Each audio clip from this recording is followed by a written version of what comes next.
কলেজে পৌঁছে ক্লাসে গিয়ে বসতেই আমার বেস্টো তমা আমাকে আনিশা আনিশা ডেকে খোঁচানো শুরু করে দিল। সাথে সাথে আমার ভুরু কুঁচকে গেল একরাশ বিরক্তি নিয়ে। এমনিতেই মাত্র ঘুম থেকে উঠে এসেছি, এখনো চোখে ঘুম ঘুম ভাব। তার উপর পুরো ক্লাসে থমথম ভাব, কারণ এবারের ইন্টার সেকেন্ড ইয়ারের প্রি টেস্ট পরীক্ষায় আমাদের পুরো ব্যাচ খারাপ রেজাল্ট করেছে। প্রিন্সিপাল স্যার সেই খ্যাপা খেপেছে। 2 মাস পরই টেস্ট পরীক্ষা, সেই টেনশনও আছে। আর এই গাধীটা সেই কখন থেকে খোঁচা দিয়েই যাচ্ছে। মানুষ কাউকে ডাকার হলে আস্তে খোঁচা দিয়ে ডাকে, কিন্তু না, তমা এমনভাবে খোঁচাবে যে হাত ব্যথা বানিয়ে ছাড়বে। আমি পাশ ফিরে বললাম, কি? তমা ব্যাঙের মতো লাফিয়ে বলা শুরু করল, জানিস কলেজে নতুন ইয়াং গেস্ট টিচার এসেছে। শুনেছি খুবই মেধাবী স্টুডেন্ট ছিল, এই বছরই গ্র্যাজুয়েট কমপ্লিট করেছে, আর এখন আমাদের কলেজে গেস্ট টিচার হিসেবে জয়েন করছে। আর প্রিন্সিপাল স্যার আমাদের জন্যই তাকে এই ক্লাসে স্পেশালভাবে নিয়োগ দিয়েছে। আর তার থেকেও ইম্পর্টেন্ট কথা হলো, এই স্যার দেখতে একদম বলিউডের নায়কের মতো। আমি তো দেখেই ক্রাশ খাইছি, তুইও দেখলে পাগল হয়ে যাবি। আমি বললাম, থাক, আমার আর পাগল হওয়া লাগবে না, সামনের বেঞ্চেই তো আমরা বসা, তুই তোর নতুন ক্রাশকে দেখতে থাক আর পাগল হতে থাক। আমি সবসময়ই সামনের বেঞ্চে বসি, যেখানে কলেজে উঠলে সবাই পিছনের বেঞ্চেই বেশি বসতে চায়, কিন্তু আমার সামনে না বসলে একদম ভালো লাগে না। তা বলে আমি যে মেধাবী ছাত্রী তা কিন্তু বলা যাবে না। ছাত্রী আমি মোটামুটি পর্যায়েরই, তবে সবসময় স্পষ্ট কথা বলি। আমার পাশের এই তমাও সবসময় ফার্স্ট বেঞ্চে বসে, হ্যান্ডসাম স্যারদের ভালোভাবে দেখার জন্য। কলেজের বেশিরভাগ টিচারই তার ক্রাশ লিস্টে আছে। তমার সাথে আমার পরিচয় এই কলেজে উঠার পরেই হয়েছে ফার্স্ট বেঞ্চে বসতে বসতে। তবে এই 1.5 বছরেই আমরা একে অপরের বেস্টু হয়ে গেছি। তমা যেমন স্যারদের উপর ক্রাশ খেতেই থাকে, তেমনি আমি কারো উপরই ক্রাশ খাইনি, আর স্যারদের উপর তো একদমই না। কারণ আমি মনে প্রাণে বিশ্বাস করি শিক্ষকরা বাবা মার মতোই, তাদের দিকে সবসময় সম্মানের নজরে তাকাতে হয়। এই নজরে তো একদমই না, সে যতই ইয়াং টিচার হোক। টিচার মানে তো টিচারই। একবার এই কলেজেরই এক টিচার আমায় প্রপোজ করে বসে, আমি তো হতবাক। তবে তাকেও আমি এই কথাগুলো শুনিয়ে না করে দেই। সবাই বলে আমার চেহারা নাকি খুব মিষ্টি, তবে গায়ের রং ফকফকা ফর্সা না, একটু চাপা। সেই কারণে আমার আত্মীয় স্বজনের কম হাহুতাশ আমার শুনতে হয়নি। তবে আমার এইসব কথা কোনো গায়ে লাগে না। ফকফকা ফর্সা না হয়েও কিন্তু আমি জীবনে অনেক প্রপোজাল পেয়ে গেছি, তবে কোনোটাই অ্যাকসেপ্ট করিনি। এই ছেলেদের আমি ঠিক একটা বিশ্বাস করতে পারি না। আজ একটা তো কাল আরেকটাও ফফ, এর থেকে একা একাই বেশ আছি। ভাবছি বিয়েটাও পারলে করব না। আমার ভাবনার ছেদ ঘটালো একটি ছেলে হঠাৎ করে আমাদের ক্লাসে এসে। ছেলেটিকে দেখে আমার কি যেন হয়ে গেল। ছেলেটির পরনে হালকা আকাশী রঙের শার্ট, ইন করে পরা, শার্টের হাতা কনুই পর্যন্ত ভাঁজ করা, সাথে কালো রঙের প্যান্ট, হাতে কালো রঙের ঘড়ি। সাধারণত ফকফকা ফর্সা ছেলেদের আমার ভালো লাগে না, কেমন যেন মেয়ে মেয়ে ভাব আসে। কিন্তু এই ছেলেটাকে কি যে ভালো লাগছে, যেন এতেই সে পারফেক্ট। চেহারায় এক অদ্ভুত স্নিগ্ধতা, চুলগুলোও কি সুন্দর, লম্বাও ঠিকঠাক। একটা মানুষের ভেতর সবকিছু এত পারফেক্ট কি করে হয়? ঘুম ঘুম চোখে মনে হচ্ছে যে কোনো স্বপ্ন দেখছি। ছোটবেলায় শোনা রূপকথার গল্পের রাজকুমারের যে বর্ণনা শুনতাম, তাকেই মনে হয় আজ সামনে দেখছি। আমি যেন কোথাও হারিয়ে গেছি। ক্লাসের সবাই যে দাঁড়িয়ে রয়েছে সেদিকে আমার খেয়াল নেই। আর তমার খোঁচানোও আমাকে হারিয়ে যাওয়া থেকে ফিরিয়ে আনতে পারছে না। আমি শুধু দেখলাম ছেলেটা আমার দিকে হালকা ভুরু কুঁচকে তাকালো। আর সাথে সাথে প্রিন্সিপাল স্যার ক্লাসে ঢুকে আমাকে এক ধমক লাগালো, এই মেয়ে ক্লাসে টিচার আসলে দাঁড়াতে হয় জানো না। বুঝতে পারলাম এই আমাদের নতুন টিচার। এবার আমি বেশ হকচকিয়ে চারপাশে চোখ বুলিয়ে দাঁড়িয়ে বললাম, সরি স্যার, সে যে স্যার আমি বুঝতে পারিনি। সামনে এক পলক তাকিয়ে দেখলাম ছেলেটি মানে আমাদের নতুন স্যার একটু লজ্জা পেয়ে আমার দিকে তাকালো, আর যেই আমার সাথে একটু চোখাচোখি হলো সাথে সাথে অন্যদিকে চোখ সরিয়ে নিল। প্রিন্সিপাল স্যার আমাকে বসতে বলে সবার উদ্দেশ্যে বলা শুরু করল, ইনি হলেন এই কলেজের নতুন টিচার মি শুভ্র আহমেদ, তোমাদের নতুন ক্লাস টিচার। তারপর নতুন স্যারের দিকে তাকিয়ে বললেন, এই সব কয়টা এক একটা গর্ধব, শুভ্র এদেরকে একটু ঠিকমতো দেখো। এই বলে প্রিন্সিপাল বেরিয়ে গেল। সাথে সাথেই তমা আমায় খোঁচা দিয়ে বলল, কি হুশ উড়ে গেল তো। আমিও শান্ত মেয়ের মতো মাথা নাড়িয়ে হ্যাঁ বললাম। শুভ্র স্যার পড়ানো শুরু করে দিয়েছে। আমি সেই যে মাথা নিচু করেছি, পুরো ক্লাসে আর সামনে তাকাইনি। কারণ স্যারকে বাবা মার মতো সম্মানের চোখে না দেখে আবার অন্য নজরে না দেখে ফেলি সেই ভয়।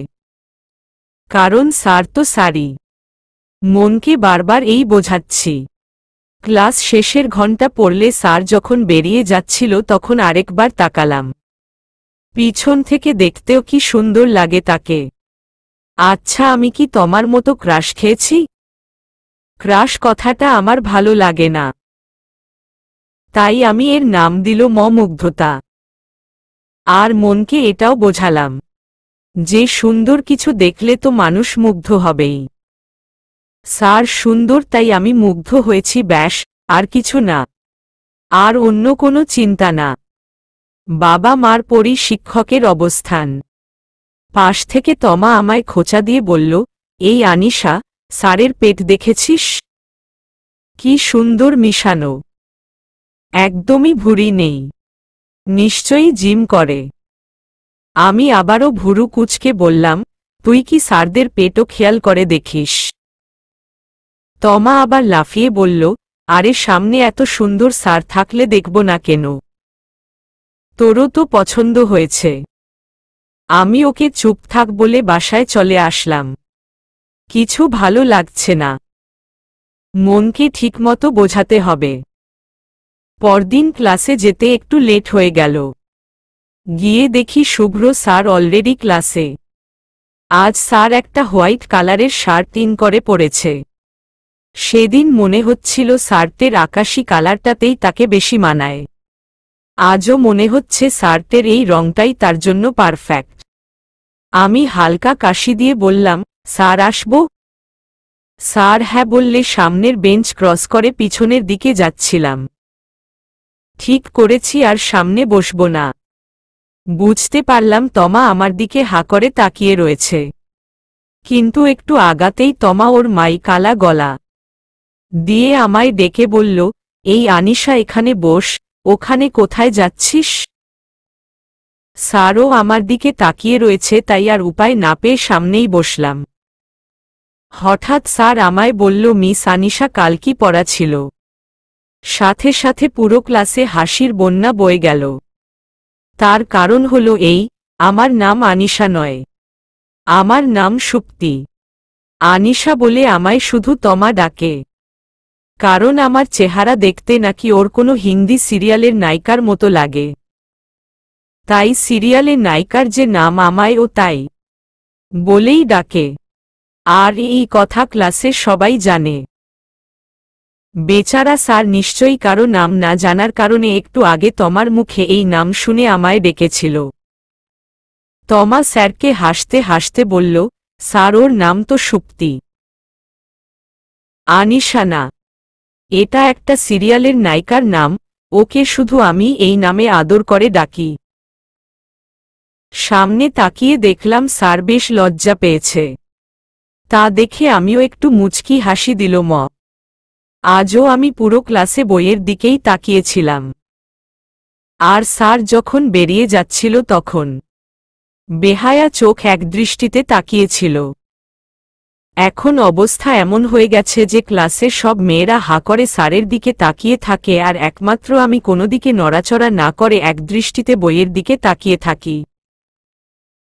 মনকে কোনোভাবেই স্যারকে নিয়ে অন্য কিছু না ভাবার জন্য মানাতে পারছি না। আমার এই অবস্থা তমাও বুঝতে পারল আর আমাকে বলল, জীবনে প্রথম কোনো ছেলেকে পছন্দ করলি, তা আবার মানতে চাইছিস না কেন? আমি তো এটাই বুঝি না, এত ইয়াং হ্যান্ডসাম ছেলেকে দেখে তুই স্যার ফিলিংস আনিস কিভাবে? এভাবেই দিন চলতে লাগল। শুভ্র স্যারের পুরো ক্লাস জুড়ে আমার বইয়ের দিকে তাকিয়ে থাকা আর বের হওয়ার সময় একদৃষ্টিতে তার দিকে তাকিয়ে থাকা নিয়ে। স্যার বেশ শান্ত, ভদ্র আর লাজুক টাইপের। ক্লাসের সব মেয়েরা স্যারকে ইমপ্রেস করার জন্য পড়া ঠিকমতো পড়ে আসে, শুধু আমি বাদে। আমি শুধু পড়া ঠিকমতো পারি না। কি করে পারব? আমি তো মনকে বোঝাতে বোঝাতেই ক্লান্ত যে আমি স্যারকে ওই নজরে পছন্দ করি না, টিচার হিসেবে করি। একদিন স্যার আমায় ডেকে বলল, মিস সুপ্তি, পড়ালেখায় আরেকটু মনোযোগ দিন। আর 1 মাস পরই তো টেস্ট পরীক্ষা। আমি সেদিন যথেষ্ট লজ্জিত হয়েছিলাম। কিছু কিছু ন্যাকা মেয়েগুলো অযথাই স্যারের সাথে ঢং করে হেসে হেসে কথা বলতে থাকে। তখন আমার গা একদম জ্বলে যায়। অবশেষে আমি মানতে বাধ্য হলাম, আমি স্যারকে পছন্দ করি আর ওই নজরেই করি। আমার এই মেনে নেওয়ায় সবথেকে বেশি খুশি হল তমা। তার কথা যে সত্যি হয়েছে। একদিন স্যার হঠাৎ করে আমার সামনে এসে বলল, ক্লাসের সবাই অ্যাসাইনমেন্ট জমা দিয়েছে, আপনি দেননি কেন? আমি যেন আকাশ থেকে পড়লাম। কিসের অ্যাসাইনমেন্ট, কিসের জমা? আমি তো কিছুই জানি না। তাই কাপা কাপা গলায় বললাম, স্যার কিসের অ্যাসাইনমেন্ট? স্যারও যেন আমার কথা শুনে আকাশ থেকে পড়ল, কিন্তু রেগে। আমায় খুব কর্কশভাবেই বলল, প্রতিদিন ক্লাসে এসেও আপনি অ্যাসাইনমেন্টের কথাই জানেন না। আপনার মনোযোগ কোথায় থাকে? আজ পুরো ক্লাস আপনি দাঁড়িয়ে থাকবেন। Stand up. আর কালকের মধ্যে আমার অ্যাসাইনমেন্ট জমা চাই। আর কি করার, আমি দাঁড়িয়ে রইলাম। ক্লাসের সবাই আমার দিকে এমনভাবে তাকিয়ে রইল যেন আমি মহাভারত অশুদ্ধ করে ফেলেছি। আর হবেই না কেন, যেই স্যার একটু বিরক্তও হয় না সেই স্যারকে আমার ওপর এভাবে রাগতে দেখে সবার অবাক হওয়ারই কথা। আমার চোখ ছলছল করে উঠল। বড্ড অভিমান হল, কিন্তু কার উপর জানি না। ক্লাস শেষে আমি তমাকে খোঁচা দিয়ে বললাম, আমাকে বলিসনি কেন অ্যাসাইনমেন্টের কথা? তমা বলল, আমি কি জানি, তুই খেয়ালই করিসনি। স্যার তো কয়বারই ক্লাসে বলল। তুই তো দেখি ভালো হারিয়ে গেছিস স্যারের মধ্যে। সারারাত জেগে অ্যাসাইনমেন্ট কমপ্লিট করলাম। পরদিন কলেজে গিয়ে শুভ্র স্যারের কেবিনে যাচ্ছিলাম তমাকে নিয়ে। উদ্দেশ্য অ্যাসাইনমেন্ট জমা দেওয়া। দেখলাম স্যারও মাত্রই কেবিন থেকে বেরোল, তাই সেখানেই স্যারের দিকে না তাকিয়েই তার হাতে অ্যাসাইনমেন্ট দিয়ে চুপচাপ চলে আসছিলাম। হঠাৎ পিছন থেকে স্যার মিস সুপ্তি বলে ডেকে উঠল। আমি ফিরে তাকাতেই স্যার বলল, আমি মনে হয় আপনার সাথে কাল একটু বেশিই রুড হয়ে গিয়েছিলাম। কিন্তু আপনার কি কোনো প্রবলেম হয়েছে? সব সময় দেখি পুরো ক্লাসে বইয়ের দিকেই তাকিয়ে থাকেন, আর যখন আমি বের হতে নেই তখন আমার দিকে একদৃষ্টিতে তাকিয়ে থাকেন। আমাকে কি কিছু বলতে চান? আমি খুবই চমকে গেলাম স্যারের কথা শুনে। স্যার কি করে পিছন থেকে বুঝল যে আমি তার দিকে তাকিয়ে থাকি? চমকানোর মধ্যেই আমি কিছু না ভেবেই হুট করে বলে ফেললাম, জীবনে প্রথম কোনো ছেলেকে পছন্দ হলো, তাও আবার স্যারকে। কিন্তু স্যারের প্রতি যেন সেই ধরনের পছন্দ আর না বাড়ে, তাই তো বইয়ের দিকে তাকিয়ে থাকি আর বের হওয়ার সময় তাকিয়ে থাকার উপর আমার কোনো হাত নেই। সেটা কিভাবে যেন হয়ে যায়। পৃথিবীর কিছু অদ্ভুত ছাত্রীরই স্যারদের প্রতি পছন্দ হয়ে যায়। আর আমি মনে হয় সেই অদ্ভুতদের মধ্যে একজন হয়ে গেছি। এক নিঃশ্বাসে কথাগুলো বলে ফেললাম। তারপরই হুঁশ হলো, এগুলো কি বললাম। কথার কোনো আগামাথা কিছুই নাই। আস্তে আস্তে মাথা তুলে সামনের দিকে দেখলাম যে স্যার। এক নিঃশ্বাসে কথাগুলো বলে ফেললাম। তারপরই হুঁশ হলো, এগুলো কি বললাম। কথার কোনো আগামাথা কিছুই নাই। আস্তে আস্তে মাথা তুলে সামনের দিকে দেখলাম যে স্যার আমার দিকে হতভম্ব দৃষ্টিতে তাকিয়ে আছে। তমার দিকে ফিরে দেখলাম ওর মুখ হা হয়ে গেছে। আমি সেই যে সেখান থেকে এক দৌড় দিয়ে বাসায় আসলাম, তারপর 4 দিন কলেজ যাইনি। 5 দিনের দিন সকালে তমার ফোন আসল। ও হড়বড় করে বলে যাচ্ছে, কিরে কলেজ আসছিস না কেন? তোর হয়েছে কি? সেদিন ওসব কি বললি? আজ কলেজ আসিস। শুভ্র স্যার আজ ক্লাস টেস্ট নেবে। স্যার বলেছে যে আসবে না তার প্র্যাকটিক্যালে নাম্বার কাটা যাবে। আর কি করার, ফোন কেটে কলেজের উদ্দেশ্যে বেরিয়ে পড়লাম। ক্লাসে গিয়ে দেখি শুভ্র স্যার এসে পড়েছে। আজ স্যার চকলেট কালারের একটি শার্ট পরেছে। আর সবসময়ের মতোই মনে হচ্ছে এই রংটাতেই স্যারকে বেশি মানায়। আমি চুপচাপ মাথা নিচু করে ভেতরে ঢুকে বেঞ্চে বসলাম। বুঝতে পারছি স্যার আমার দিকে তাকিয়ে আছে। আমি তো লজ্জায় শেষ।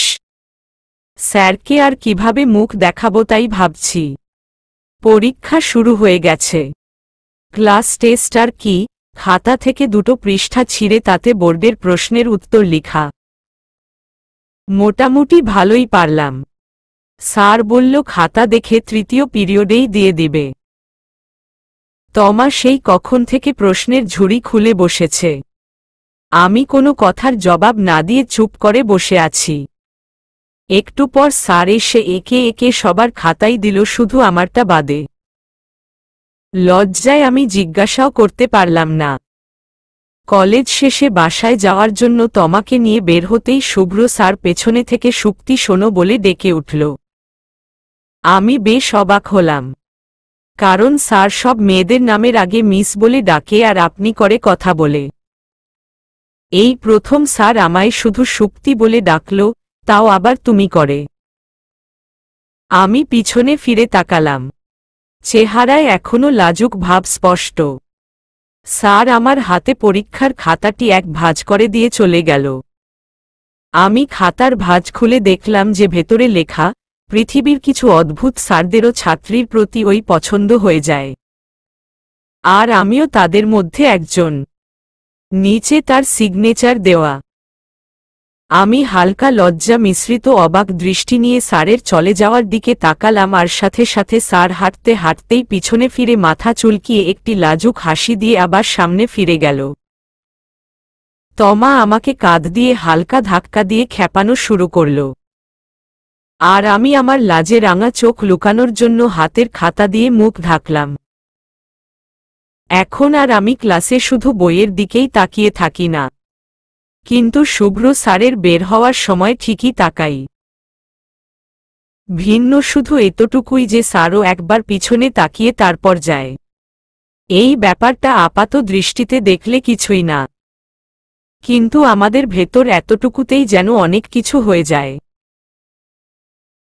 ব্যাপারটা শুধু এতটুকুতেই থেমে থাকেনি, স্যার এখন আমাকে বাসায় অর্ধেক রাস্তা পর্যন্ত পৌঁছেও দেয়। আমার বাসায় যাওয়ার রাস্তায় অটোর 2টি স্ট্যান্ড পড়ে, তাই 2বার অটো বদলাতে হয়। তমার আর আমার বাড়ির রাস্তা পরের স্ট্যান্ড থেকে আলাদা হয়েছে।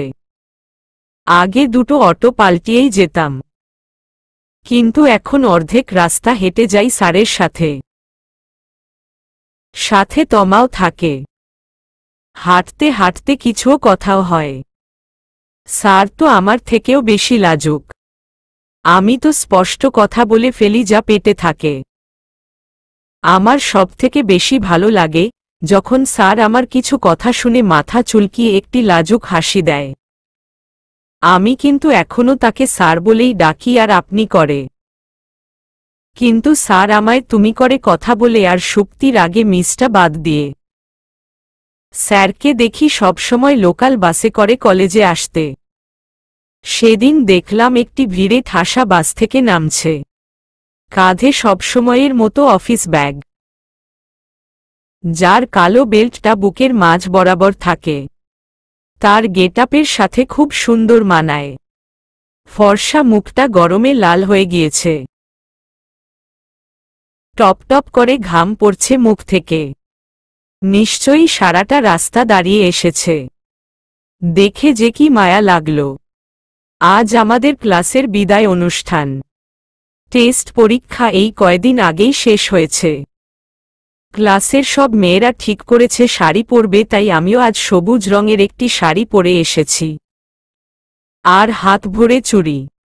সবাই বলে আমার চোখে নাকি জন্ম কাজল আছে, তাই আর কাজল দেওয়া লাগে না। চুলগুলো মাঝখানে সিথি করে খোলা রেখেছি। আমার চুল আবার নিচ দিয়ে হালকা কোকড়ানো, ঠোঁটে একদম হালকা লিপস্টিক। ব্যাস এতটুকুই, এর থেকে বেশি সাজ আমার ভালো লাগে না। মেকআপ তো একদমই না। কলেজে যেতেই তমা বলতে লাগলো স্যার নাকি আজ আমাকে দেখলে পাগল হয়ে যাবে। স্যার আমাকে দেখে কি পাগল হবে, আমি স্যারকে দেখে পাগল হয়ে গেলাম।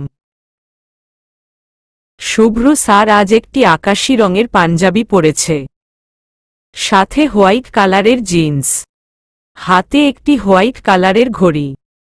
পাঞ্জাবির হাতা কনুই পর্যন্ত ভাঁজ করা। স্যার স্টেজের পাশেই দাঁড়িয়েছিল। আমার দিকে চোখ পড়তেই এক পলক তাকিয়ে স্টেজে উঠে মাইক হাতে নিলেন। সবাই চেয়ার আপ করে উঠল। স্যার রবীন্দ্রসঙ্গীত গাইছেন। ভালোবাসি ভালোবাসি গানটা গাইছেন একদৃষ্টিতে আমার দিকে তাকিয়ে। স্যার যে এত সুন্দর গান গাইতে পারেন তা আমার ভাবনারও বাইরে। স্যারের তো গায়ক হওয়া প্রয়োজন। আমি যেন সুরের মধ্যে হারিয়ে যাচ্ছি। সামনের বোর্ড পরীক্ষার জন্য প্রিন্সিপাল স্যার আমাদের বিদায় উপলক্ষে সবাইকে একটি করে পেন্সিল বক্স দিচ্ছে। দেওয়ার দায়িত্বটা শুভ্র স্যারের উপর। প্রিন্সিপাল স্যারের সবকিছুই অদ্ভুত। কলেজের স্টুডেন্টদের কি পেন্সিল বক্স দেয়? একটি ক্লাসের বাইরে আমরা সবাই সারি হয়ে দাঁড়িয়ে আছি। স্যার এক এক করে সবাইকে দিয়ে যাচ্ছে। স্যারের পাশে কার্টুনে ভরা এক এক রঙের পেন্সিল বক্স। আমি আর তমা সবার পিছনে পড়ে গেছি। একে একে সবাই চলে গেছে। স্যার তমার হাতে একটি বক্স দিয়ে আমায় বলল, শুক্তি তোমার কোনো রং পছন্দ? আমি একটু তার দিকে ইঙ্গিত দিয়েই জবাব দিল স্কাই ব্লু। স্যার কার্টুনে বক্সগুলো ঠিক করছিল, আমার দিকে না তাকিয়েই একটি মুচকি হাসি দিল। আমি শাড়ির আঁচলের কোনা আঙুল দিয়ে পেঁচাচ্ছিলাম। হঠাৎ স্যার আমার সামনে এসে দাঁড়াল। আমি তার দিকে তাকিয়ে হেসে বললাম, আমার বক্স কোথায়? স্যার বলল, তুমি বক্স পাবে না। আমি অবাক হয়ে বললাম, কেন? স্যার বলল, কারণ আর নেই। আমি মুখ অন্যদিকে ঘুরিয়ে নকল অভিমানের সুরে বললাম, এতক্ষণ ধরে দাঁড়িয়ে রয়েছি আর আমার বেলাই নেই। স্যার আমার সামনে একটি ছোট অ্যাকুরিয়াম তুলে ধরলেন, যার ভেতর একটি খুবই ছোট রঙিন মাছ। দেখেই আমার চোখ খুশিতে ঝিলিক মেরে উঠল। আমি ওটা হাতে নিতেই আবার আরেকটা একই রকমের মাছসহ অ্যাকুরিয়াম তুলে ধরল। আমি জিজ্ঞেস করলাম, দুটি কেন? স্যার বলল, একটি ছেলে মাছ আর একটি মেয়ে মাছ। আমি আবারও ভুরু কুঁচকে জিজ্ঞাসা করলাম, তাহলে দুটো আলাদা আলাদা রাখার কি দরকার? একটার ভেতরেই তো থাকতে পারে। স্যার মুচকি হেসে বলল, এখন আলাদাই থাকুক। আমরা শুনশান রাস্তা দিয়ে হেঁটে যাচ্ছি। আমরা মানে আমি, তমা আর স্যার। আমার হাতে একটি অ্যাকুরিয়াম আর তমার হাতে একটা স্যার নিয়ে হাঁটতে চেয়েছিল কিন্তু আমি দেইনি। বলে দিয়েছি যে একবার যখন আমাকে দিয়েছেন আর দিচ্ছি না। আজ তমা আমাদের মাঝখানে হাঁটছে। কেউ কোনো কথা বলছি না। তিনজনই চুপচাপ। নীরবতা ভেঙে আমিই বললাম, তমা স্যারকে বলেছিস আমার ভবিষ্যৎ পরিকল্পনা? তমা আমার দিকে তাকিয়ে ভুরু কুঁচকে বলল, কোনটা? আমিও একটু ভাব নিয়ে বললাম, ওই যে আমি ঠিক করেছি বিয়ে করব না। দেখলাম যে স্যার অন্যদিকে তাকিয়ে মুখ টিপে হাসছে। তখনই একটি বাচ্চা ছেলে এসে স্যারকে বলল, ভাই 2 দিন ধরে কিছু খাই না, কিছু টাকা দেন। স্যার আমাদের 1 মিনিট অপেক্ষা করতে বলে ছেলেটিকে নিয়ে রাস্তার ওপারের একটি হোটেলে নিয়ে গেল। হঠাৎ আমার মাথায় একটি ভাবনা এলো, স্যার যে আমায় দুটো অ্যাকুরিয়াম এনে দিল, এগুলোতে নিশ্চয়ই অনেক টাকা খরচ হয়েছে, কারণ এই দুটো শুধু গোল কাচের বোলের মতোই না যেমনটা সচরাচর টিভিতে দেখায়। গোল বোল দুটির বাইরে দিয়ে খুব সুন্দর লতাপাতার ডিজাইন করা, স্বচ্ছ কাচের। দেখতে খুবই সুন্দর এবং দেখলে বোঝাও যায় যে এক্সপেন্সিভ। স্যার এত টাকা কেন খরচ করতে গেল? ধুরর ভালো লাগে না। কলেজের গেস্ট টিচারদের বেতন যে খুবই সীমিত তা আমি খুব ভালো করেই জানি। তার উপর স্যার মেসে থাকে। আচ্ছা আমি কি স্যারকে ভালোবাসি? এমন তো নয় যে স্যার শুধু সুন্দর বলেই আমার ভালো লাগছে। স্যারকে যে আমি খুবই পছন্দ করি সেখানে কোনো সন্দেহ নেই। কিন্তু আমি এটাও জানি যে পছন্দ আর ভালোবাসা এক নয়। পছন্দ মানে মানুষটির কাছে থাকতে খুবই ভালো লাগা, আর ভালোবাসা মানে হলো সেই মানুষটির কাছে না থাকতে পারলে পাগলের মতো লাগা। আর আমি পুরোপুরি নিশ্চিত না হয়ে কিছু বলতে চাই না। স্যার কি আমায় শুধু পছন্দই করে নাকি ভালোবাসে? আমার এসব ভাবনার ছেদ ঘটালো তমা, একটি খোঁচা দিয়ে বলল, কিরে স্যার তোকে এত সুন্দর ডাবল গিফট দিল আর তুই কিছু দিবি না? আমি ওর দিকে অবাক হয়ে তাকিয়ে বললাম, আমি কি দেব? ও বলল, আরে কি দিবি আবার, যেটাতে ছেলেরা বেশি খুশি হয় সেটাই। একটু হাতটা ধরে হাঁটতে শুরু কর বা একটা ফ্লাইং কিস দে। আমি অস্থির হয়ে বললাম, না বাবা। হাত ধরলে এক্সপেক্ট করবে গালে কিস দেওয়ার। গালে কিস দিল আবার? না না, কোনো দরকার নেই। বিয়ের আগে কোনো ধরনের স্পর্শ আমার ভালো লাগে না। তাছাড়া গুনাহও তো হয়। তমা বিরক্তি ভাব নিয়ে বলল, তুই কোনো যুগে পড়ে আছিস? আমি ওকে বললাম, চুপ থাক। মডার্ন হওয়া মনে উচ্ছৃঙ্খল হওয়া না। এর ভেতরই স্যার এসে পড়ল। আমরা আবার হাঁটা শুরু করলাম। স্যারকে ডেকে আমি বললাম, স্যার শুধু শুধু এগুলো কেন কিনেছেন? স্যার তাকিয়ে বলল, কেন, তোমার পছন্দ হয়নি? আমি বললাম, পছন্দ তো অনেক হয়েছে কিন্তু টাকাও তো অনেক খরচ হয়ে গেল তাই না? স্যার বলল, সে চিন্তা তোমার করতে হবে না। তমা আমায় ফিসফিসিয়ে বলতে শুরু করল, তুই আসলেই একটা হাদারাম। কই এখন আলাপ করবি? কলেজ তো শেষ, এখন কিভাবে যোগাযোগ হবে? তা না, মহারানী খরচ নিয়ে মরছে। স্যার সম্ভবত আমাদের কথা শুনতে পেরেছে কারণ স্যার হাসছে। এই তমার মাইকের মতো গলা দিয়ে কি আর ফিসফিস কথা বের হয়? অটো স্ট্যান্ডের কাছাকাছি চলে এসেছি। স্যার অনেকক্ষণ ধরেই কাচুমাচু করছে। কিছু যেন বলতে চাচ্ছে কিন্তু পারছে না। তমা একটি অটোতে উঠে চলে গেছে। আমিও একটিতে উঠলাম, তারপর আবার মাথা বের করে স্যারের উদ্দেশ্য বললাম, 01 গুন গুন গুন গুন গুন গুন গুন গুন গুন। আমার ফোন নাম্বার। তারপর অটো চলতে শুরু করল। পেছনে না তাকিয়েও বুঝতে পারলাম স্যার আবার মাথা চুলকিয়ে তার লাজুক হাসি দিচ্ছে। এখন প্রতিদিন রাতে আমরা ফোনে কথা বলি 5 মিনিটের জন্য। আমি আরও বলতে চাই কিন্তু স্যার মানুষ তো, আমার সামনে পরীক্ষা হেনতেন এসব বলে 5 মিনিটের বেশি কথা একদিনও বলে না। দেখা হয় সপ্তাহে 3 দিন।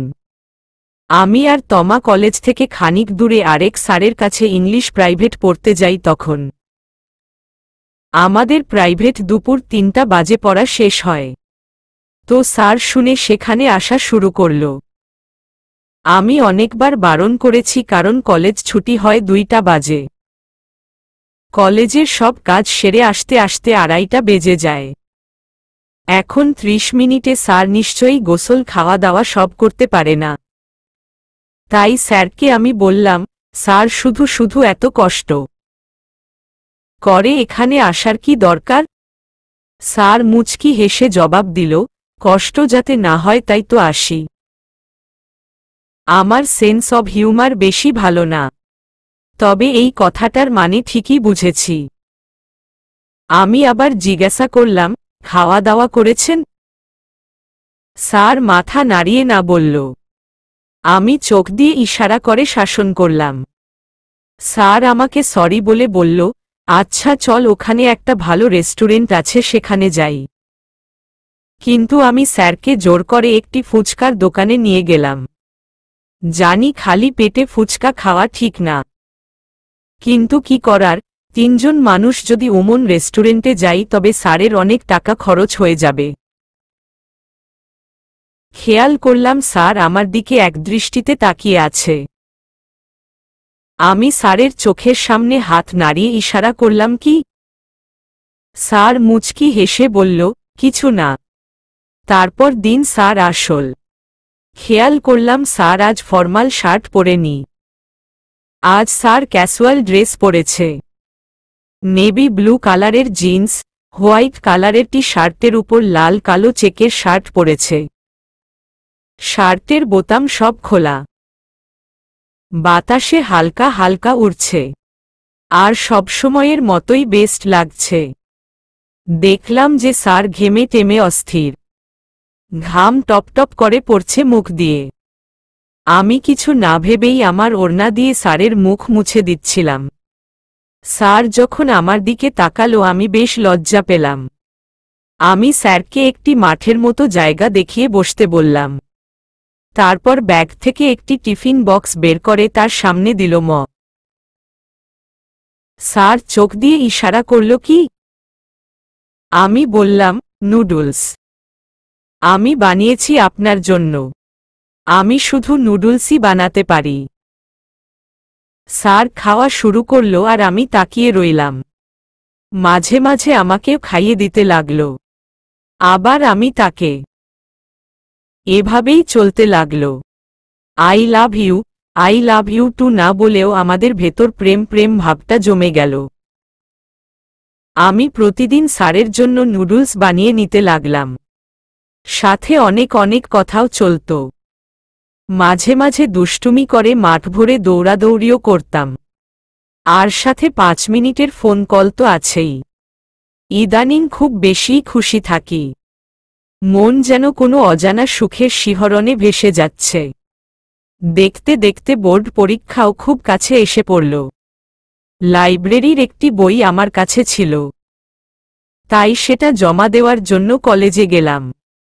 শুভ্র স্যারকে বলিনি, ভেবেছি হঠাৎ করে গিয়ে চমকে দিব। বই জমা দিয়ে খুব এক্সাইটেড হয়ে কেবিনের দরজাটা একটু ফাঁক করতেই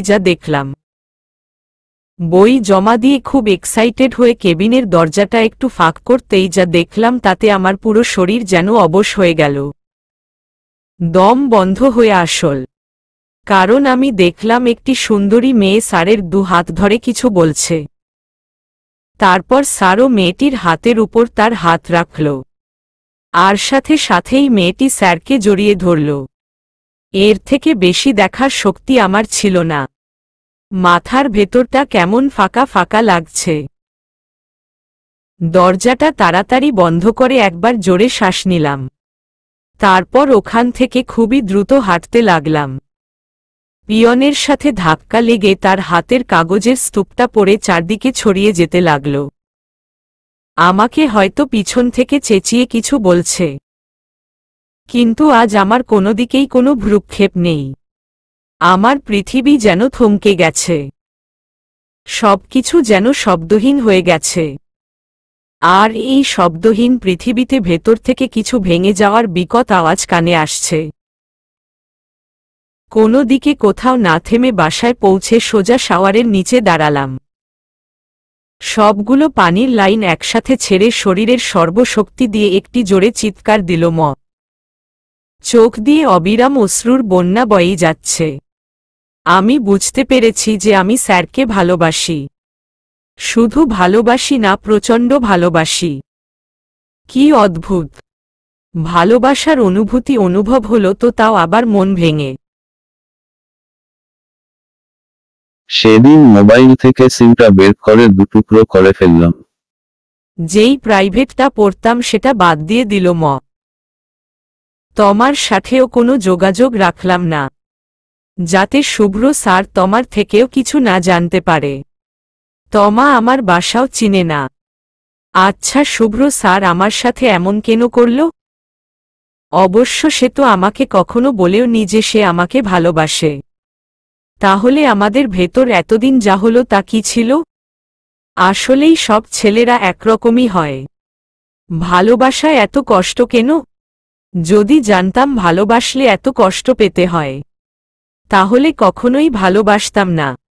খুবই ভালো হতো যদি ভালোবাসায় আমাদের নিজেদের হাত থাকত। আর আমি কলেজে যাইনি। পরীক্ষার আগে আগে বাবাকে দিয়ে অ্যাডমিট কার্ড ম্যানেজ করে আনিয়ে নিলাম। যে কলেজে আমাদের সিট পড়েছে সেটা অনেক বড়। আমার সিট পড়েছে দোতলায়। বোরকা পরে পরীক্ষা দিতে যাওয়া শুরু করলাম। সবকিছু অনেক করা। স্টুডেন্ট আর কলেজের ডিউটিরত টিচার ছাড়া কেউ প্রবেশ করতে পারে না। ভাইয়া বাইকে করে দিয়ে যেত, আবার নিয়ে আসত। শেষ পরীক্ষার দিন পরীক্ষা দিয়ে বের হতেই দোতলা থেকেই দেখলাম শুভ্র স্যার গেট দিয়ে জোর করে ঢুকে চারপাশে চোখ বুলিয়ে কি যেন খুব তন্ন তন্ন করে খুঁজছে। আমি পিলারের আড়ালে গিয়ে স্যারকে দেখতে লাগলাম। চুলগুলো এলোমেলো, মুখে খোঁচা খোঁচা দাড়ি গজিয়েছে, চেহারা শুকিয়ে মলিন হয়ে আছে। ইচ্ছে করছে ছুটে স্যারের সামনে যাই। আমার শরীর থরথর করে কাঁপতে লাগল। যখন কেউ বুঝতে পারে যে সে কাউকে সত্যি ভালোবেসে ফেলেছে এবং সেই অনুভূতি বোঝার পরে প্রথম সেই মানুষটিকে যখন চোখের সামনে দেখতে পায়, তখন যেই অনুভবটা হয় তা ভাষায় প্রকাশের বাইরে। আমি ততক্ষণ পিলারের আড়ালে দাঁড়িয়ে রইলাম যতক্ষণ পর্যন্ত না গার্ডরা এসে স্যারকে জোর করে বাইরে নিয়ে গেল। স্যার বারবার গার্ডদের অনুরোধ করে যাচ্ছে, কিন্তু তারা মানছে না। সেদিন বাসায় এসে সেই যে কান্না শুরু হলো, আর থামার নাম নেই। সারারাত নির্ঘুম কান্না করেছি। সেদিনই স্যারের সাথে আমার শেষ দেখা হয়েছিল।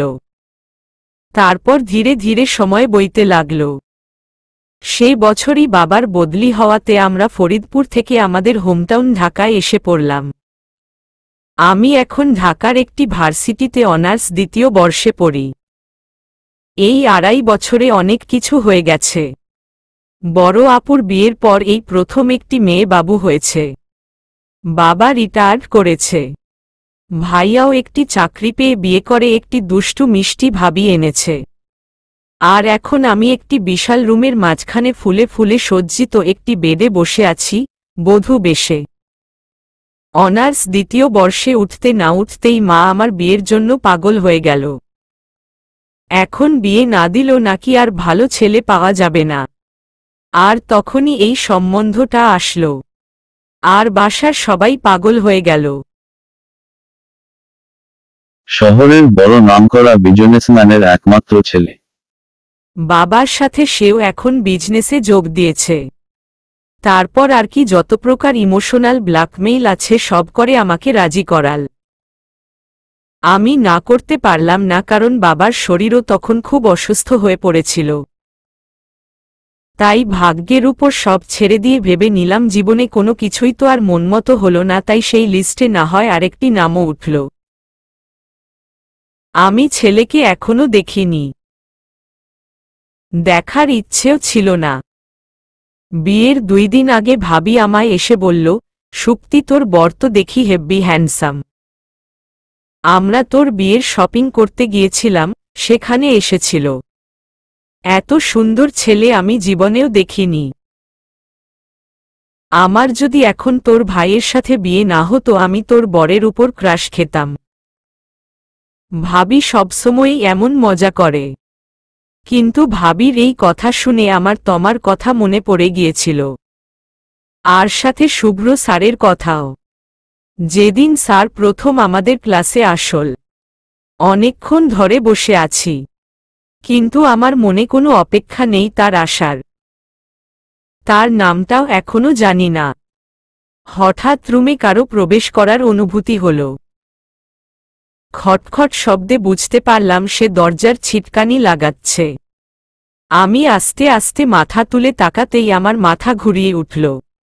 সে ছুটে এসে আমার কপালে অনেক সময় নিয়ে একটি গভীর চুম্বন করল। আমি কেঁপে উঠলাম তার ছোঁয়ায়। আচ্ছা, আমি কি স্বপ্ন দেখছি? তা না হলে এটা কিভাবে সম্ভব? আমি তো দেখছি যে আমার সামনে। আচ্ছা, আমি কি স্বপ্ন দেখছি? তা না হলে এটা কিভাবে সম্ভব? আমি তো দেখছি যে আমার সামনে শুভ্র স্যার। স্যার তার দু হাত দিয়ে আলতো করে আমার মুখ ধরে পলকহীনভাবে আমার দিকে তাকিয়ে রয়েছে। আমিও তার চোখে চোখ রাখলাম। স্যারের চোখ যেন রক্তবর্ণ ধারণ করেছে। তার চোখ দুটো যেন হাজার বছরের তৃষ্ণা মিটিয়ে নিচ্ছে। আমার মুখ দিয়ে অস্ফুট স্বরে বেরোল, স্যাররো। তখনই স্যার ক্রোধে ফেটে পড়ে আমার কাঁধ তার দুই হাত দিয়ে শক্ত করে চেপে ধরে চেঁচিয়ে উঠল, কেন করেছ আমার সাথে এমন? কেন? কোথায় কোথায় না খুঁজেছি আমি তোমায়? জানো, এই 2 বছর 7 মাস 15 দিন 17 ঘন্টা আমি কিভাবে কাটিয়েছি? ধোঁকা দিয়েছ তুমি আমাকে। তার শেষের কথাটি শুনে আমারও বেশ রাগ উঠে গেল। সেই দিনের সেই মেয়ের কথা মনে পড়ে গেল। আমি তাকে এক ধাক্কা দিয়ে বললাম, ধোঁকা আমি না, আপনি দিয়েছেন আমাকে। স্যার অবাক দৃষ্টি নিয়ে ভুরু কুঁচকে বলল, আমি দিয়েছি মানে? আমি তাচ্ছিল্যের সুরে বললাম, থাক আর ন্যাকা সাজতেন হবে না। আমি আর আপনাকে এগুলো বলার কে? আর আপনি এখানে কেন এসেছেন? আজ আমার বাসর রাত। আমার বর কোথায়? শুভ্র স্যার একটা বাঁকা হাসি দিয়ে আমার আরও কাছে এসে বলল, শেরওয়ানি পরে সামনে বসে আছে, তবুও নিজের বরকে চিনতে পারছ না? এত সুন্দর মেহেদি লাগিয়েছ হাতে, একবার তাকিয়ে দেখো তো। সত্যিই আমি আমার হাতের মেহেদি এখনো দেখিনি, তাই তার কথা মতো হাত মেলে দেখলাম খুব সুন্দর ডিজাইনের মাঝখানে গাঢ় লাল রঙে গোটা গোটা অক্ষরে লেখা শুভ্র। মানে কি? এটা কিভাবে সম্ভব? তার মানে স্যারের সাথে আমার বিয়ে হয়েছে। কিন্তু আমি তো জানতাম স্যার মধ্যবিত্ত পরিবারের কলেজের গেস্ট টিচার, আর এখানে এত বড়লোক বিজনেসম্যান। স্যার সম্ভবত আমার ভাবনা বুঝতে পারল, তাই আমার চোখের সামনে হাত নেড়ে বলল, কি এটাই ভাবছ তো? কলেজের নর্মাল একজন গেস্ট টিচার এত বড় বাড়ির ছেলে কি করে হলো? বড়লোক বাবার ছেলে যেন টাকা প্রাচুর্যে বিগড়ে না যায়, তাই আমার বাবা আমাকে সাধারণ জীবন যাপন করাও শিখিয়েছে। সাথে আমাদের পরিবারের নিয়ম হলো প্রথমে নিজের যোগ্যতায় কিছু করে তারপর এই বিশাল বিজনেসে জয়েন করা। আমার বাবাও একই জিনিস করেছে, আর আমিও তাই করেছিলাম। তার কথা শুনে আমি চরম পর্যায়ের অবাক হলাম। এত বড়লোকের ছেলে কিভাবে এত সাধারণ জীবন যাপন করতে পারে? নিজের চোখে না দেখলে তো আমি বিশ্বাসই করতে পারতাম না। সে হঠাৎ আবার আমার দিকে ক্রোধ দৃষ্টিতে তাকিয়ে বলল, এই জন্যই সেই সাধারণ কলেজ টিচারকে ছেড়ে দিয়ে এই রিচ বিজনেসম্যানকে বিয়ে করলে, তাই না? তার কথা শুনে আমার মনে হলো আমার বুকে যেন কেউ তীর গেঁথে দিল। যা আমি কখনো কল্পনাতেও ভাবিনি সেই কথাটা সে আমাকে বলতে পারল। আমি আহত চোখে তার দিকে তাকালাম। আমার চোখে চোখ পড়তেই সে তার দৃষ্টি ঘুরিয়ে নিল আর বলতে থাকল, এই কয় বছর আমি কিভাবে কাটিয়েছি তা শুধু আমিই জানি। কি ভেবেছিলে? আমার ফিলিংস নিয়ে ছিনিমিনি খেলে গা ঢাকা দিয়ে আমাকে ছেড়ে দিবে? সেই তো আমি তোমাকে খুঁজে বের করে বিয়ে করেই ফেললাম। অনেক জ্বালিয়েছ আমাকে, আর না। এবার তোমার পালা। এই বলে সে বেরিয়ে গেল। আর আমি অশ্রু ঝরিয়ে ভাবতে লাগলাম, সে এসব কি বলছে? এসব কথার মানে কি? সে তো অন্য মেয়েকে ভালোবাসে, তাহলে আমাকে বিয়ে কেন করল? হয়তো ইগোতে লেগেছে তার। এত বড়লোকের ছেলে আমার মতো একটা সাধারণ মেয়ের ইগনোর নিতে পারেনি, তাই এসব করল। কিন্তু শুভ্র স্যার তো এমন না। কি জানি আমিই বা তাকে কতটুকু বুঝতে পেরেছিলাম। যা বুঝেছিলাম তা তো ভুলই হয়েছিল। আর এই বা কোনো শুভ্র স্যার? আমি যেই শুভ্র স্যারকে চিনতাম সে তো খুব শান্ত, ভদ্র, লাজুক ছিল। আর এ তো সম্পূর্ণ বিপরীত। এত রাগী সে। এত রাগ সেই শুভ্র স্যারের। ভাবা যায়। অস্বীকার করব না, যখন স্যারকে এখানে দেখলাম, এক পলকের জন্য আমি অনেক খুশি হয়েছিলাম। বের হওয়ার ৩ মিনিটের মাথায় স্যার আবার রুমে ফিরে আসল হাতে করে তার দেওয়া সেই মাছের অ্যাকুরিয়াম দুটো নিয়ে। মনে পড়ল, আমি ভাবিকে বলেছিলাম মাছের অ্যাকুরিয়াম দুটো আমার সাথে যেন এ বাড়ি পাঠিয়ে দেয়। তাই বিদায়ের সময় ভাবি আমার ননদ মানে শুভ্র স্যারের ছোট বোনের হাতে দিয়েছিল। আজ পর্যন্ত কখনো কাজ ছাড়া করিনি এগুলো। স্যার আমার সোজাসুজি রাখা ছোটটি টেবিলটিতে অ্যাকুরিয়াম দুটি রেখে এর একটি ঠাস করে মেঝেতে ফেলে দিল। স্বচ্ছ কাচের অ্যাকুরিয়ামটি মেঝেতে চূর্ণ বিচূর্ণ হয়ে পড়ল, মাছটি দাপাদাপি করছে। আমি তাড়াতাড়ি বেড থেকে নেমে দাঁড়িয়ে বললাম, এ কি করলেন? স্যার মেঝে থেকে মাছটি ২ হাত দিয়ে তুলে অন্য অ্যাকুরিয়ামটিতে রেখে গম্ভীর গলায় বলল, এখন থেকে এরা একসাথেই থাকবে। আমি দ্বিতীয়বার আর প্রশ্ন করতে পারলাম না। তার রাগ দেখে পুরো চুপসে গেছি। শত হলেও স্যার তো। একটা ভয় ভয় ফিলিংস কাজ করে। আমি ফ্যালফ্যাল করে তার দিকে তাকিয়ে রইলাম। সে আমার দিকে ঘুরে রাগী গলায় বলল, এভাবে স্ট্যাচুর মতো দাঁড়িয়ে আছো কেন? যাও গিয়ে চেঞ্জ করে আসো। আমার গলা দিয়ে বের হয়ে গেল, কেন? সে ধীরে ধীরে আমার কাছে আসতে আসতে একটি বাঁকা হাসি দিয়ে বলল, কেন? তুমিই তো তখন বললে, আজ আমাদের বাসর রাত। তার কথা শুনে আমার গলা শুকিয়ে গেল। আমি ঢোক গিলে তার থেকে সরে এসে একটি গোলাপি রঙের সুতি শাড়ি নিয়ে ওয়াশরুমে চলে গেলাম। বের হয়ে দেখলাম স্যারও চেঞ্জ করে নিয়েছে। একটি হোয়াইট কালারের টি শার্ট আর ব্লু কালারের কম্বিনেশনের ট্রাউজার পরে বেডে আধশোয়া হয়ে ফোন টিপছে। আমি আস্তে আস্তে গিয়ে তার পাশ থেকে একটি বালিশ নিয়ে সোফার দিকে যাচ্ছিলাম। সে পেছনে থেকে ডেকে বলল, এই মেয়ে কোথায় যাও? আমি মুখ ফুলিয়ে জবাব দিল, আমি সোফায় ঘুমাব। সে জিজ্ঞাসা করল, কেন? আমি বললাম, কারণ আপনি আমার স্যার। সে ভুরু কুঁচকে বলল, মানে? আমি হড়বড়িয়ে বললাম, মানে আবার কি? স্যার তো স্যারই। তার দিকে তাকিয়ে দেখলাম সে আমার দিকে এমনভাবে রেগে তাকিয়ে আছে যেন এখনই আমায় গিলে খাবে। আমাকে জোরে একটি ধমক দিয়ে বলল, বেশি সিরিয়াল দেখা হয়েছে, তাই না? বিয়ের পরেও স্বামী স্ত্রী একজন সোফায় ঘুমাবে একজন বেডে ঘুমাবে, আবার মাঝখানে কোলবালিশ দাও। যত সব। এখনই এখানে এসে ঘুমাবে না হলে কিন্তু এখন এখানে সত্যি সত্যিই বাসর রাত হবে। তার কথা শুনে আমি তাড়াতাড়ি বেডে গিয়ে তার পাশে শুয়ে পড়লাম। সে তারপর আমাকে বলল, আমার উপর হাত দাও।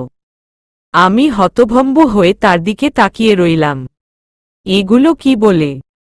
স্যার আবার আমাকে ধমক দিয়ে বলল, কি তাড়াতাড়ি দিবা নাকি? তার কথা শেষ না হতেই আমি তার উপর হাত রাখলাম। সাথে সাথে স্যার আমাকে তার ২ হাত দিয়ে শক্ত করে জড়িয়ে ধরল। আমার খুব লজ্জা লাগল।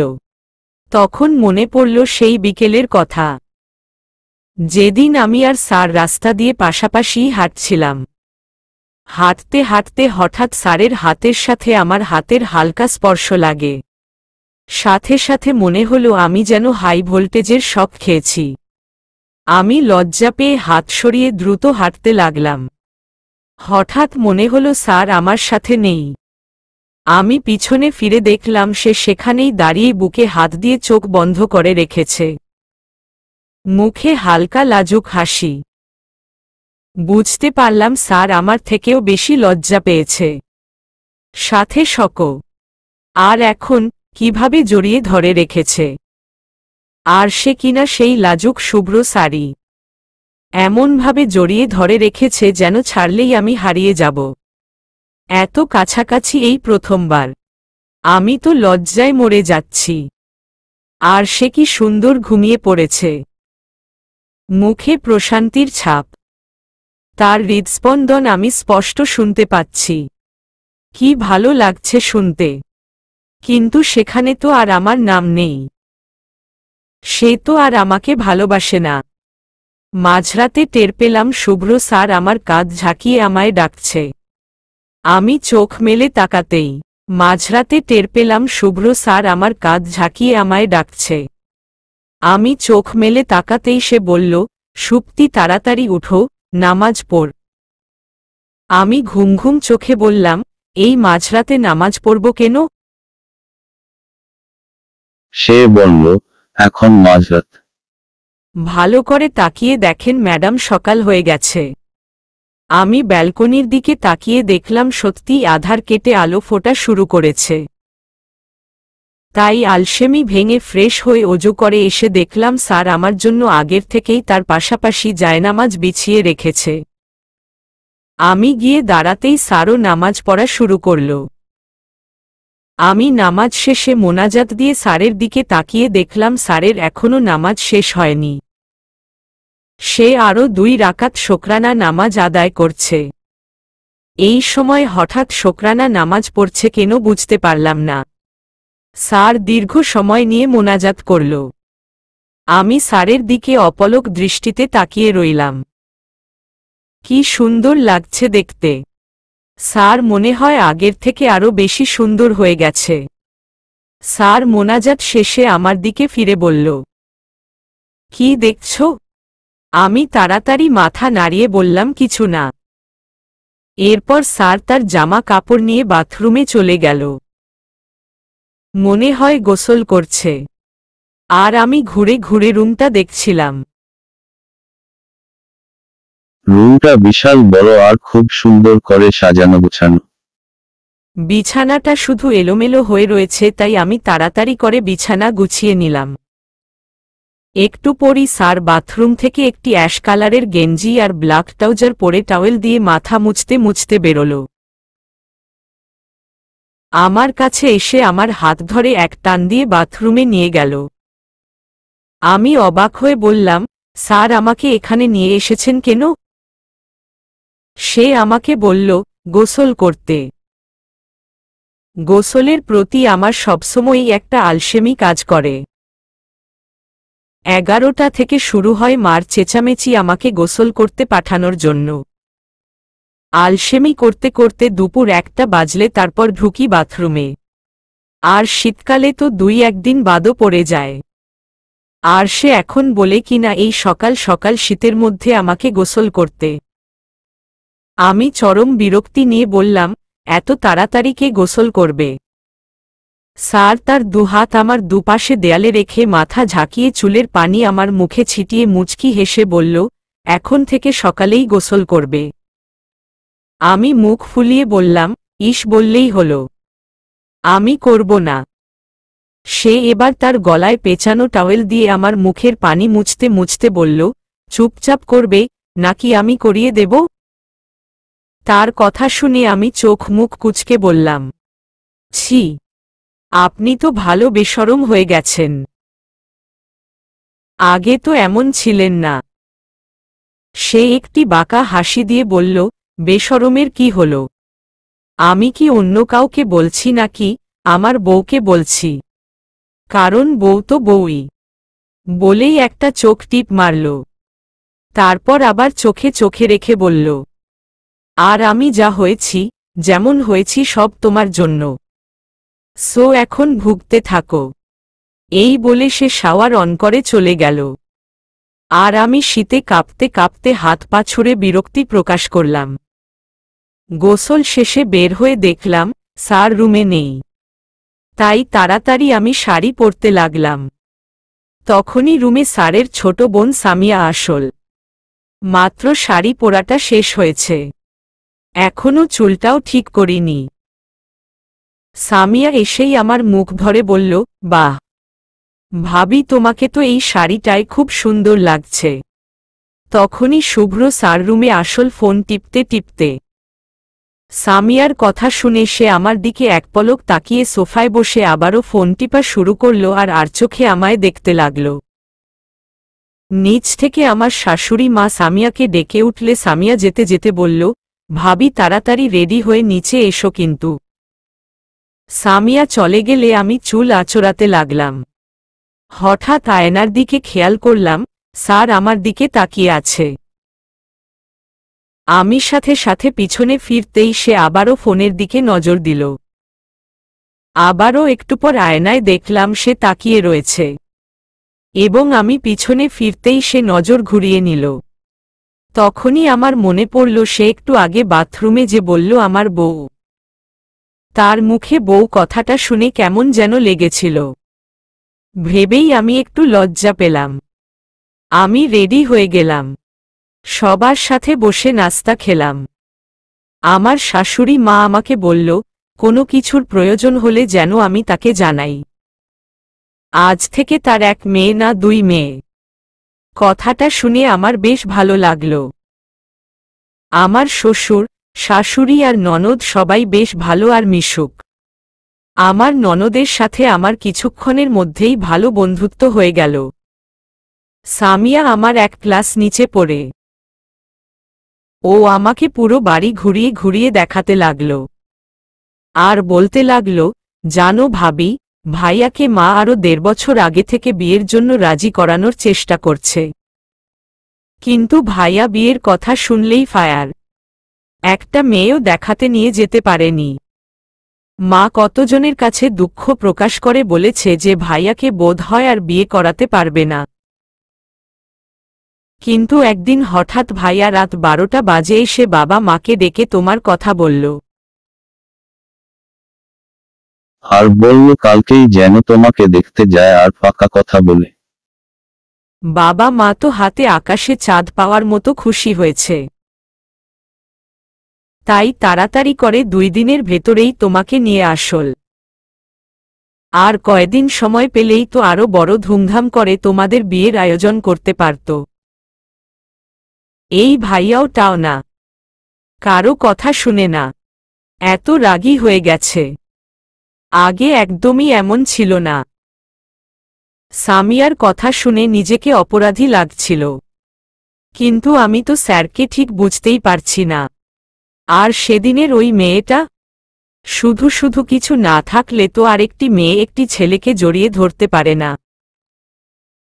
কিচ্ছু বুঝতে পারছি না। পুরো বাড়ি মেহমানে ভর্তি। আমার শ্বশুরবাড়ির লোকজন 2 দিনেও কম আয়োজন করেনি। স্যারের খালা, মামি, ফুফুরা মিলে আমাকে আর স্যারকে দিয়ে 100টা নিয়ম পালন করাল। তারপর আমাকে কি সব কথা যে বলতে লাগল। তারা 1 বছরের মধ্যেই নাতি নাতনির মুখ দেখতে চায়। পারলে মনে হয় কালকেই নিয়ে আসে।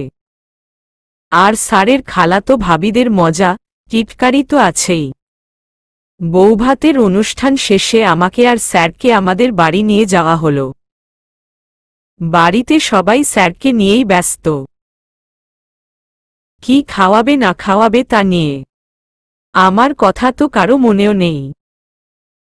আমিও তাই সেখান থেকে উঠে মনের মতো ঘুরতে লাগলাম।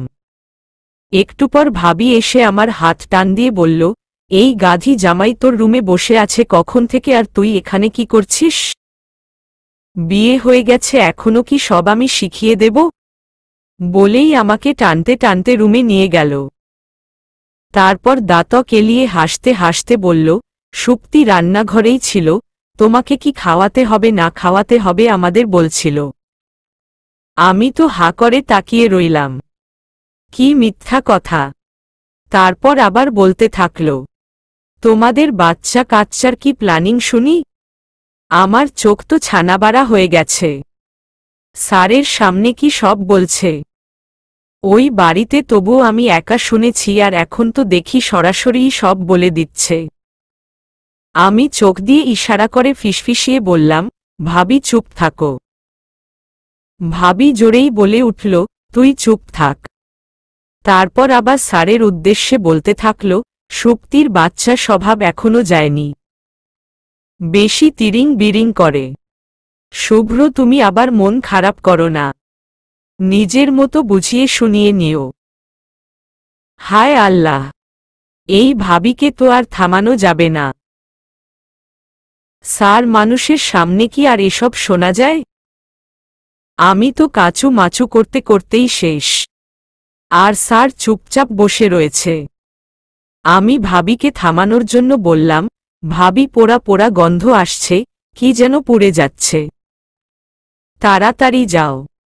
ভাবি আমার কথা শুনেই ছুটে বের হয়ে গেল। আর আমি স্যারের দিকে একবার তাকিয়ে একটি জোরপূর্বক হাসি দিয়ে এক দৌড় দিয়ে ওখান থেকে বের হয়ে আসলাম। রাতে খাবারের টেবিলে বসে দেখলাম অনেক আইটেমের রান্না করা হয়েছে।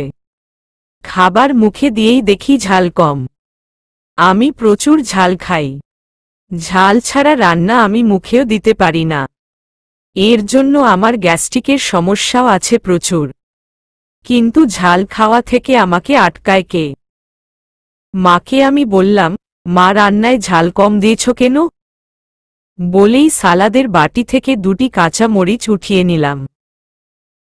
আর আমার মা আবার সবসময়ের মতো শুরু করল, এত ঝাল খেতে পারে মেয়েটা, এই কারণেই এত গ্যাস্ট্রিকের সমস্যা, তবুও যদি বাদ দেয় ঝাল খাওয়া। স্যার আমার সোজাসুজি সামনে বসেছে। মার কথা শুনে আমাকে ইশারায় বলল মরিচ রাখতে। আমি সবেমাত্র মরিচে কামড়টা দিতেই নিয়েছিলাম। তার কথা শুনে আমি ভুরু কুঁচকে কামড় দিয়েই দিল ম। কে শুনে কার কথা? খাওয়ার পর রুমে যেতেই স্যার আমায় টান দিয়ে দেয়ালের সাথে চেপে ধরল। আর রাগী গলায় বলতে লাগল, তখন মানা করেছিলাম না ঝাল খেতে? আমার কথা শুনলে না কেন? বেয়াদব মেয়ে। স্যারের কথা শুনে না। তার মুখে বেয়াদব শুনে আমিও মুখ ফুলিয়ে রইলাম। আর স্যার এবার একটু দূরে সরে বলতে লাগল, কথা শুনোনি, এখন শাস্তি পাবে। কানে ধরো। 15 মিনিট কানে ধরে দাঁড়িয়ে থাকবে। কানে ধরার কথা শুনে আমার চোখ যেন বাইরে বের হয়ে আসতে চাইছে। আমি এত বড় মেয়ে এখন স্কুলের বাচ্চাদের মতো কানে ধরে দাঁড়িয়ে থাকব? তাও আবার 15 মিনিট। আমি মুখ ফুলিয়েই জবাব দিল, ম, আমি কানে ধরব? স্যার তার 2 হাত প্যান্টের পকেটে ঢুকিয়ে মাথাটা হালকা কাত করে বলল, হ্যাঁ। ভুলে গেছো আমি তোমার স্যার। আজ থেকে তোমার বেশি ঝাল খাওয়া বন্ধ। তারপর একটা জোরে ধমক দিয়ে বলল, কানে ধরো। তার ধমক শুনে আমিও আস্তে আস্তে কানে হাত দিয়ে দাঁড়িয়ে রইলাম, মুখে একটা কাদো কাদো ভাব এনে। আর স্যার খাটে আধশোয়া হয়ে পা দুলিয়ে দুলিয়ে বই পড়ছে। কত বছর পর আজ কানে ধরলাম। 24 ঘন্টা স্যারদের সাথে থাকার এই একটা সমস্যা। আমাকে নাকি এখন থেকে ঝালও খেতে দেবে না। বুঝতে পারছি এই অ্যাংরি বার্ডটা আমাকে এভাবেই জ্বালিয়ে মারবে। 15 মিনিটের 1 সেকেন্ড আগেও স্যার আমাকে কান ছাড়তে দিল না। কাটায় কাটায় 15 মিনিট পর্যন্তই আমাকে দাঁড়া করিয়ে রাখল। আমি রাগে দুঃখে সেখান থেকে বের হয়ে আসলাম। অনেক সময় কাটিয়ে তারপর রুমে ফিরলাম। এসে দেখি স্যার ঘুমিয়ে পড়েছে। তাই আমি আস্তে আস্তে গিয়ে তার পাশে শুয়ে পড়লাম একটু দূরত্ব রেখেই। শোয়ার সাথে সাথেই স্যার কাছে এসে আমাকে পেছনে থেকে শক্ত করে জড়িয়ে ধরল। তার মানে স্যার জেগে আছে। আমাকে তার দিকে ঘুরিয়ে তারপর বলল, সুপ্তি, তোমার ভাবি যেন তখন কি বলছিল? স্যারের কথা শুনে তো আমি শেষ। তার দিকে তাকিয়ে আমতা আমতা করতে লাগলাম আর তোতলিয়ে বললাম, মামা মানে? স্যার আমার অবস্থা দেখে জোরে জোরে হাসতে লাগল। হাসতে হাসতে বলল, কিছু না, ঘুমাও। সকালে খাওয়া দাওয়ার পর আমার এক মামাতো ভাইয়ের সাথে কথা বলছিলাম। ভাইয়াটা খুবই মজার, এত হাসির হাসির কথা বলে। হাসতে হাসতে আমার পেট ব্যথা হয়ে যায়। হঠাৎ ভাইয়ার ফোনে কল আসায় ভাইয়া অন্যদিকে চলে গেল। আর আমি হাসতে হাসতেই পিছনে ফিরে দেখলাম, স্যার দূর থেকে আমার দিকে রক্তবর্ণ চোখে তাকিয়ে রয়েছে। রাগে যেন সে এখনই ব্লাস্ট হয়ে যাবে। হঠাৎ আমার কাছে এসেই সে চলবে